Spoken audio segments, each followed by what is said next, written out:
পার্সেলটা এসে সকালবেলা, এখনও টাইম পাচ্ছি না, ভাবছি এখন খুলবো করে অনেক টাইম চলে গেছে। এখন রাত্রি প্রায় 11:30 বাজে, তাতে এখন আমি চুলকে নিয়ে একটু স্টার্ট করি। সবাই জানা আমি চুল কেটেছি, কেমন হয়েছে জানিও। প্রায় 2 থেকে 3 বছর পরে চুল কাটলাম।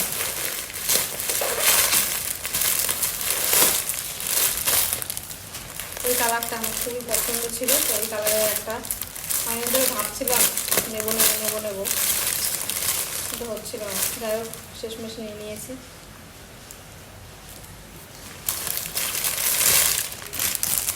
আপনার কোয়ালিটিটা খুব সুন্দর, মানে এই যে কোয়ালিটিটা, এটা জানি না কী কাপড়, কিন্তু কী কাপড় কি জানি, এটা কিন্তু খুব সুন্দর লাগছে।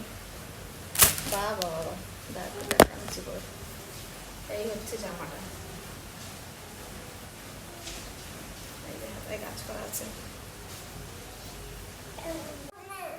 এই হচ্ছে জামাটা, আর এই যে হাতাটা এমন কাজ করা আছে, খুবই সুন্দর, পছন্দ হলো। এই যে প্যান্টটা, এলাস্টিক দেওয়া প্যান্ট আছে, পকেটটা আছে নাকি দেখে নিই। হ্যাঁ পকেট আছে। ও কি ভালো লাগে আমার পকেট দেওয়া জামা, ফোন টোন রাখতে সুবিধা হয়। আর এই যে দুপাট্টাটাও খুব সুন্দর, খুবই পছন্দ আসলো আমার। এই হচ্ছে জামা, আর এই হচ্ছে দুপাট্টা। ভালো লাগে জামা।